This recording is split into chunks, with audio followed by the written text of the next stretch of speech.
If you haven't heard about Anchor, it's the easiest way to make a podcast. Let me explain. It's free. There's creation tools that allow you to record and edit your podcast right from your phone or computer. Anchor will distribute your podcast for you so it can be heard on Spotify, Apple Podcasts, and many more. You can make money from your podcast with no minimum listenership. It's everything you need to make a podcast in one place. Download the free Anchor app or go to anchor.fm to get started.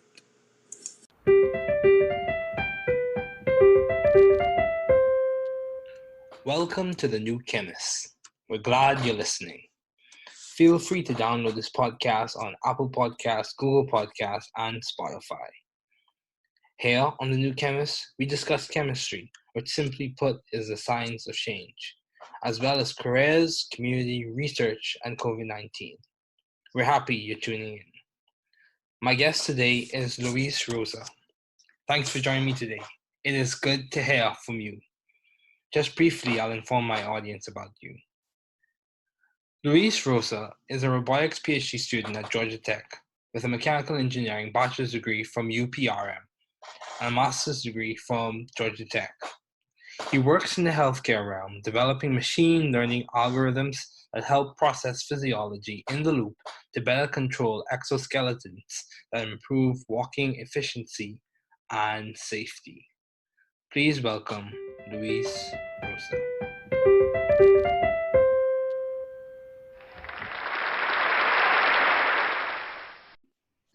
Thank you, Luis, for joining me today. It is good to see you.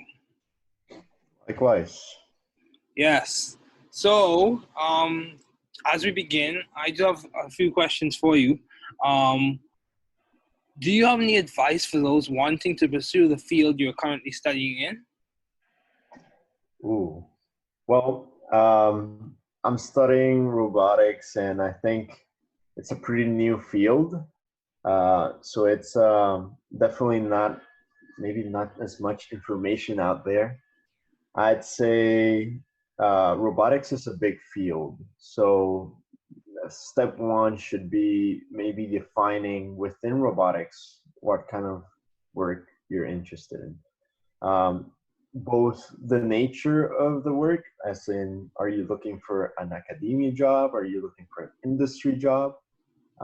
Some startup or something else? And also, like, are you more of like the coding kind of robotics researcher or worker? Are you more on like the design side of things or something else, right?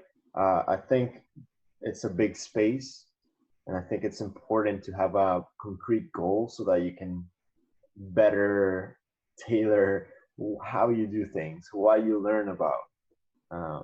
So I definitely do that. And yeah, I guess depending on which path you choose, and would be my recommendation, but definitely work hard and look for what you really need to do to get to the places that you want. Okay. Everything should be focused on what your ultimate goal is what I would say. And I think this goes not just for robotics, but whatever domain or area you're working at. Definitely look up to what you want to do and what you need to do to get there, which sometimes is not as easy as it sounds. The information might be nowhere to be found, but ask people around, and I think that can lead you towards, or at least closer to where you want to be. Yeah, that's very true. Networking does play a large role, and communication is important, as well as having concrete ideas for your aspirations that complements you being closer to achieving your goal.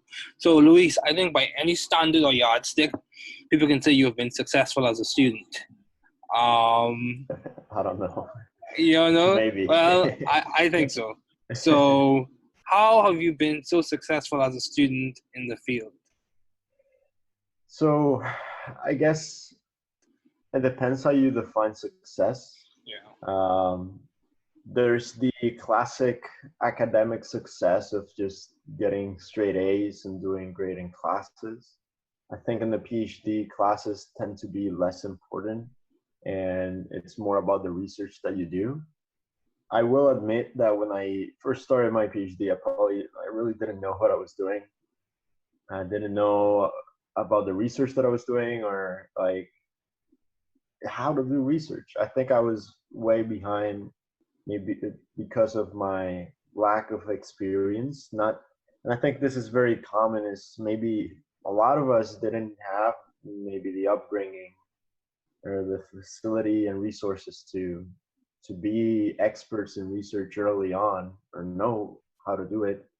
So I think what has made me better, let's say, I think it's recognizing those shortcomings. It's knowing where you might not be as strong or you might need to do some extra work to catch up.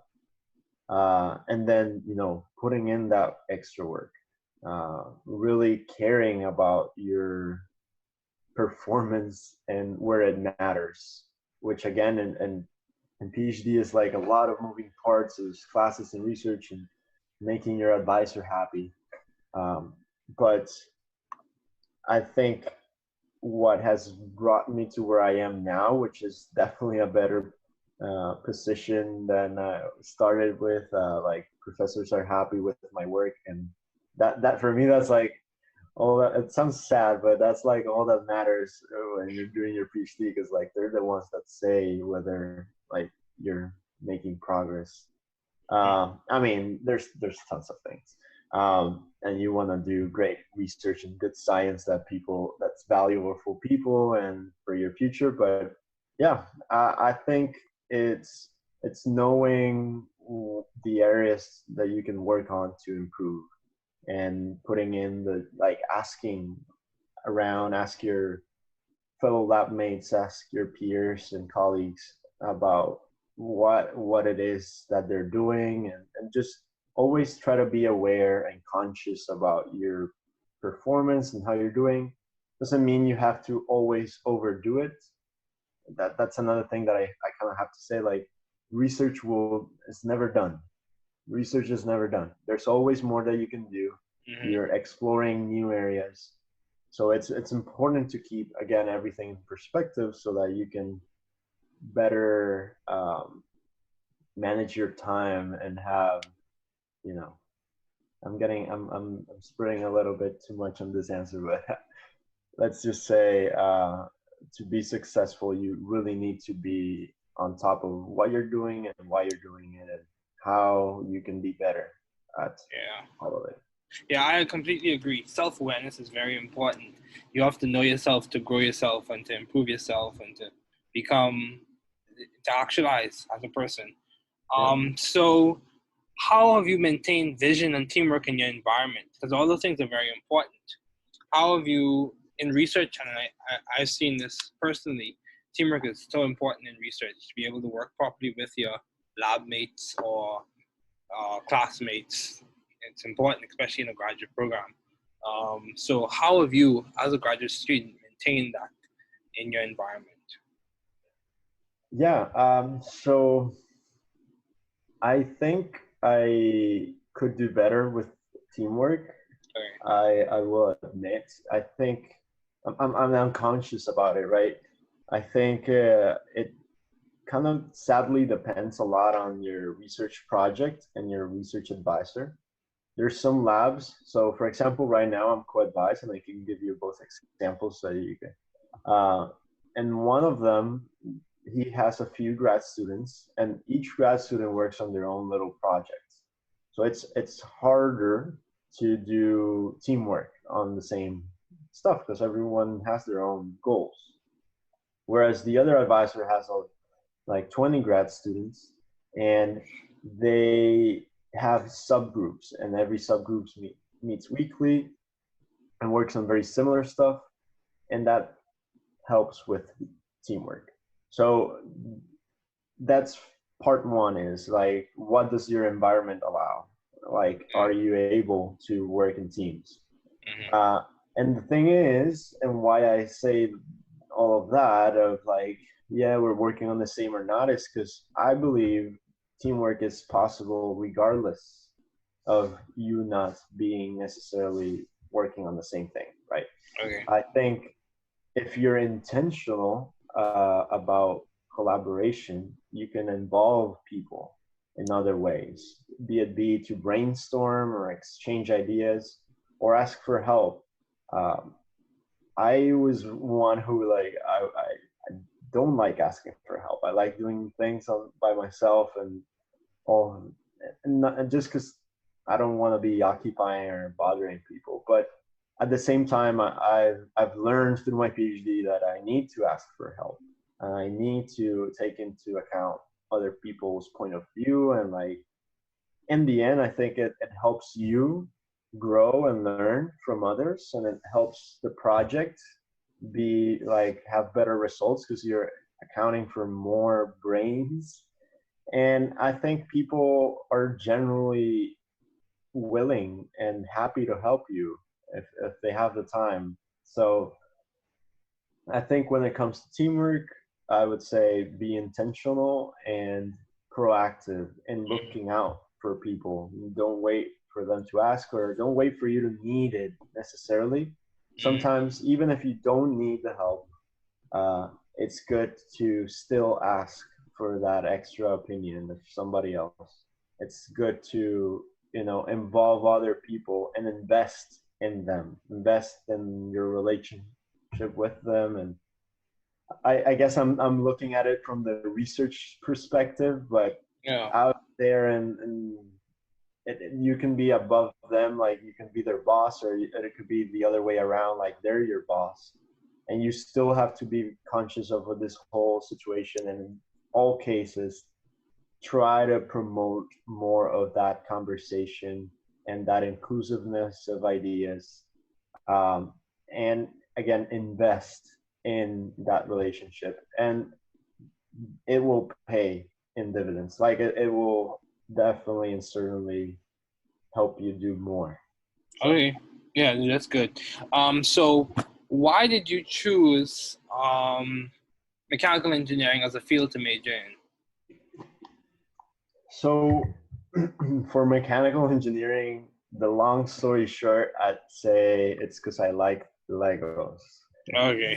Uh, I feel like this is like every engineer's answer, but um, yeah, I when I was trying to choose, in my family, there weren't really any engineers, and I I did not I wanted to be a professional, but I didn't want to do, let's say, like medicine or law or other things. Not that there's anything wrong with them. This just Mhm, wasn't for me. mhm, Um, and because I was good with math and building things, and that maybe a little creative mind, you could say.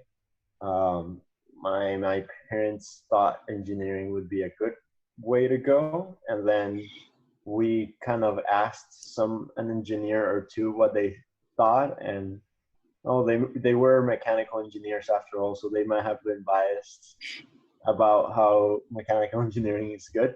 I think they were accurate in saying that it's broader than most mhm. engineering disciplines, and just because of that, um, I think it really resonated with the things that I liked, at least in paper. Okay. Uh, yeah, I think that's the long story short.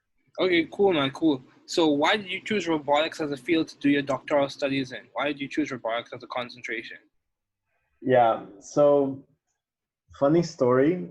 Okay. Um, it was I it was pretty recently. It was like at the end of my undergrad.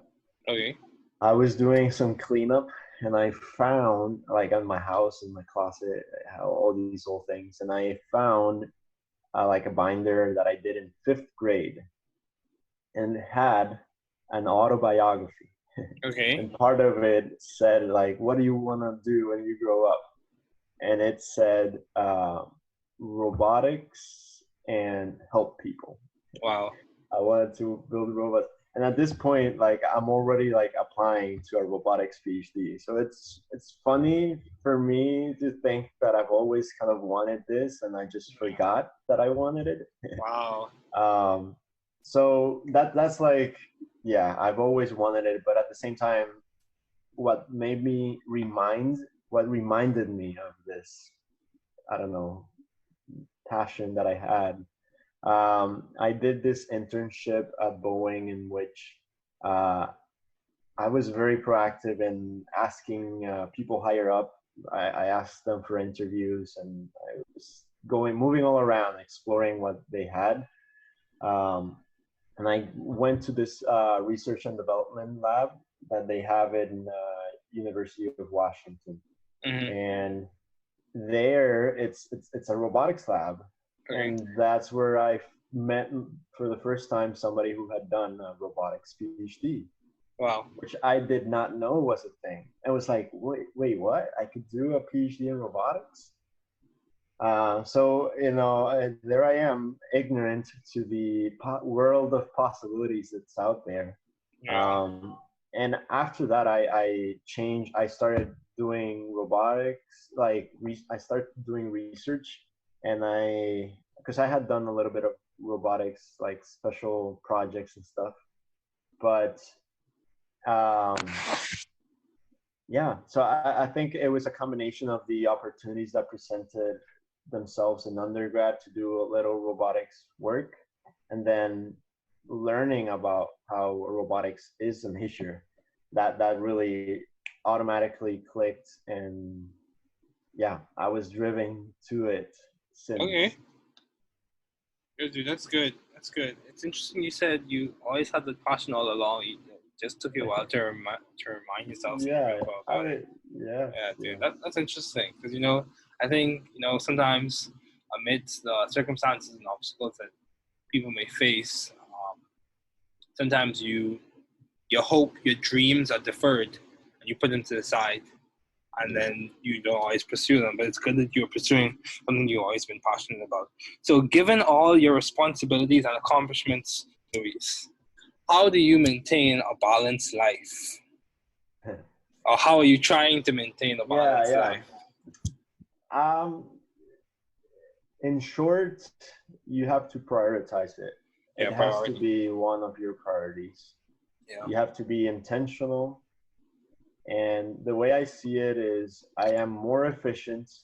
I am better at my work if I am well slept. If I am eating healthy, I feel better. If I exercise, I feel better. If I take time to socialize and meet people, I feel better. And all that for me translates into better work. And in the end, like I'm doing a PhD, but I'm also in my 20s, so I don't want to like completely just be in lab 24/7. I don't think that's healthy. I don't think Mm-hmm. I'll be happy later on if I just went by all these years without meeting anyone, right?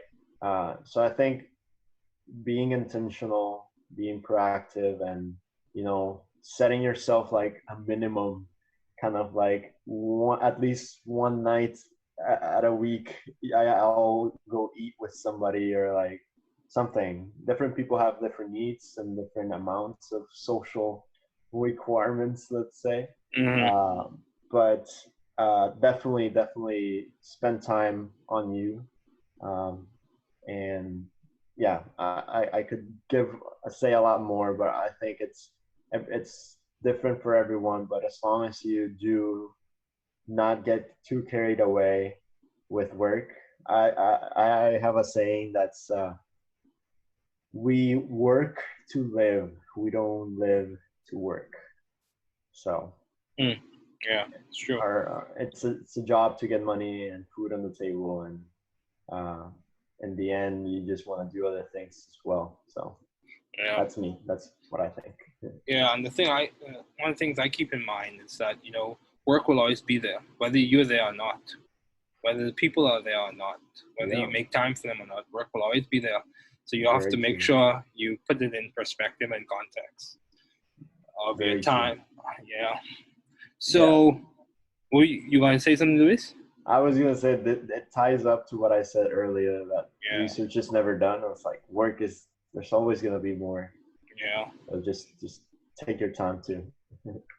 So, how have you found the right environment for you to thrive scientifically and intellectually? Why did you choose the specific university to do your PhD at? Or or how have you found a good environment for you to thrive? Why did you choose this environment?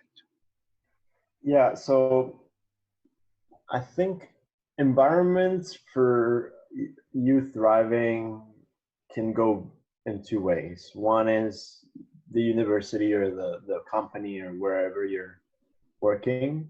In my case, I came to Georgia Tech for a summer research program before while I was an undergrad, and that's where I kind of learned about a lot of things and research in Georgia Tech.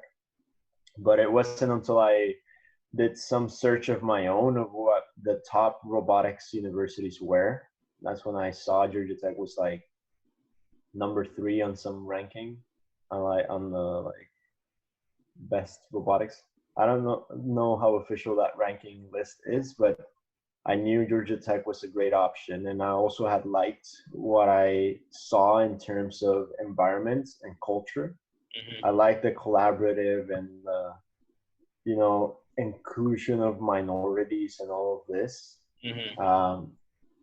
So I applied to the top robotics schools. I didn't get into many, uh, but I got into Georgia Tech, which was like my number one choice, just because of it was very good at robotics and very good at that support that comes with it. So yeah, when it comes to finding the great environment that's conducive, is again, what do you want to do and that you can what's the best place that you can get to and be working at that will Yeah, help you get there. yeah, that's true. um, and the other quick thing about environment for success is it's also important to be aware of your surroundings, like, and it sounds menial, but like where you live and who is surrounding you, who are the people that have influence in you, whether you're conscious about it or not. I think that's also very important for and has very big impact in like your scientific and what your performance is. Yeah. So yeah, first semester for me, I had a long commute, and even that it was like new to me, and it affected like my day to day. So it's little things that you also have to keep in mind and try to optimize so that your Yeah. whole performance is good. Yep, I agree. So, Luis, how do you maintain a view of the bigger picture in your life and in your career in general? When you face obstacles and challenges, how do you keep things in perspective? Yeah, so I think I think a lot about life and like kind of these very big picture ideas of why we do things. I like to dream, and it sounds, I don't know how it sounds, but I like to dream and think about the future and what I could do. Uh, and I like to have big aspirations. I've been a positive person all my life, and I think it helps me and it drives me to have those big aspirations. And even if I don't really become like Iron Man or whatever crazy idea I could have, Yeah. um, I could still go a long way. Uh, I could still go a long way. And the thing is, I think there's a sweet spot between how much work you want to put on a daily basis and where you wanna get to. Maybe you're not willing to work 100 hours a week like some CEOs I've heard about that are famous. I don't want that, right? So I might be happy with not being the next Elon Musk. Let's just say, like, I've heard he works a long hours. I might be wrong. Don't quote me on this, but Mm. so yeah, I think it's just a constant reminder of what do you want to do, and have that vision of what is driving and why. Have a reason for doing things. Mm-hmm. Definitely have a reason. Don't do things just because it's the right thing, or like it's what people told you is what you should be doing. Like really think about why you do things, and if you have some good reasons, then those good reasons will maintain and will still be there. It might keep changing on a daily basis, and Mm-hmm. it might evolve, and but those changes will be a lot smaller if you had a good foundation, right? Because we change as people, and what we want Mm-hmm. might change. But if you had a good foundation, it's not like 1 weekend and you're regretting coming into grad school. That's not how it should be. Um, so I feel like because I put in enough time to figuring out what it is I wanted, Mm-hmm. I'm like I have more than enough reasons to uh, stay and work through the problems, which I think is the hardest part, right? It's Mm-hmm. they'll come the tough times, and you want to quit and like do something else, and that's when you have to look back to the big picture, look back to Yeah. the impact that you want to have, and that you've had, right? Also give you some credit on what you've done so far. So I think it's just about perspective and being intentional about it. Yeah. um, just to finish, I know I've talked a lot, but It's fine, Luis. uh, so there was a study, it's a famous study, maybe you know it, of a class from Harvard or some very big university, and they studied them through many years. Let's say 30 years after graduation, the top like 2% or the top earners and the most successful ones in that whole class were people who every day read, like wrote down and read to themselves what their goals were for the day, for the year, for 10 years.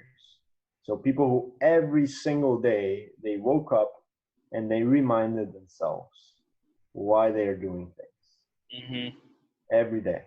And I think getting into those sort of habits in which you're intentional about reminding yourself and why you're doing things, what it is you want, Mm-hmm. that will make your daily problems like trivial in comparison to that Wow. big goal that you're going for. So Okay, that's powerful. That's powerful. That is really good. Yeah, that is like remind yourself of why you're doing things on a daily basis. Yeah, that's very good because I think it's very important for us not to just do things like out of just keep on going without rationalizing our reasons for doing things. Um, and exactly. and also you made the comment, things will evolve. Yes, life is almost like, and I say this from my small experience in life, being a young 20 something year old, 23-year old. My We're all young. Yeah, we're all young. So my thing is, for some reason it stands out to me that life is almost like a research experiment in some ways. You are adjusting things, adjusting parameters because you have an idealized goal that you're trying to achieve. So you're Yeah. adjusting things as time progresses. So Yep. yeah. Ask any older person. They could be 60 and they're still figuring out life. Yeah, You that's know. true. That's true. That's true. So don't stress about it, but just be intentional. And I think having those good small habits will really go a long way.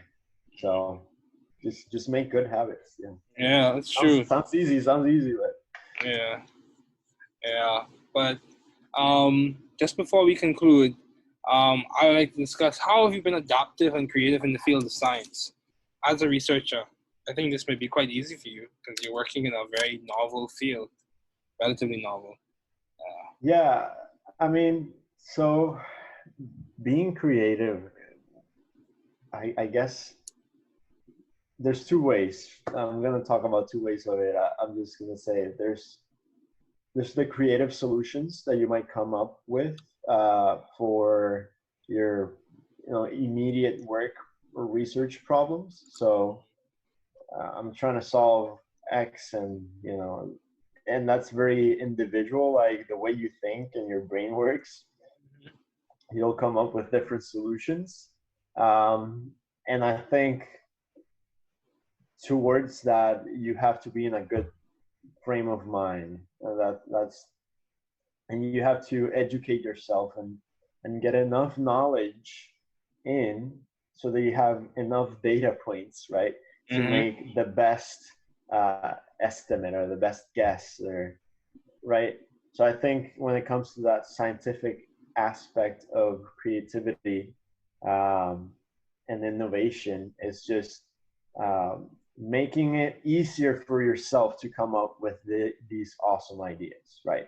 So set up the whole surroundings, as we were talking earlier about your environment and all of that, like make it conducive for you to come up with them.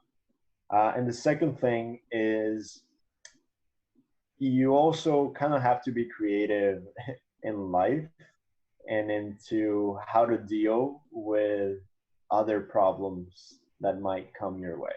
Mm-hmm. I think that's where I've really had to, I don't know, put it some effort, just because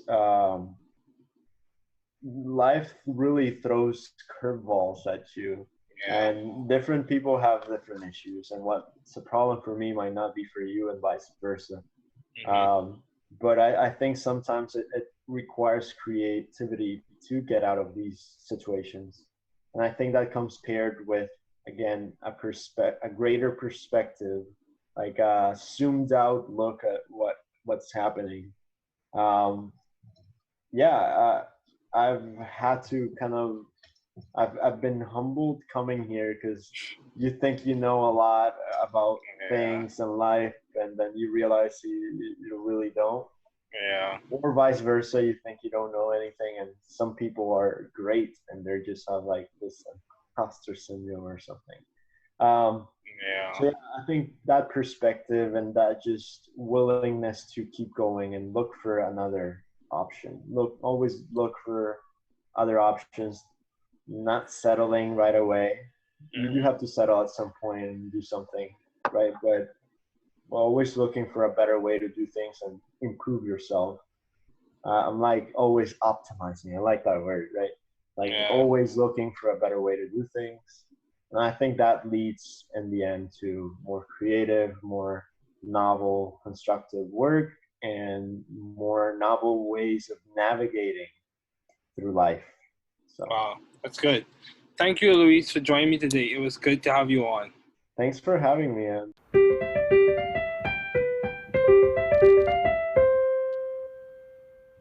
Thanks for listening. We're glad you were able to tune into this podcast. Once again, this is The New Chemist, where we discuss chemistry, which simply put is the science of change, as well as the other sciences, careers, community, research, and COVID-19. Thanks again for listening. Note, the views on this podcast represent those of my guests and I.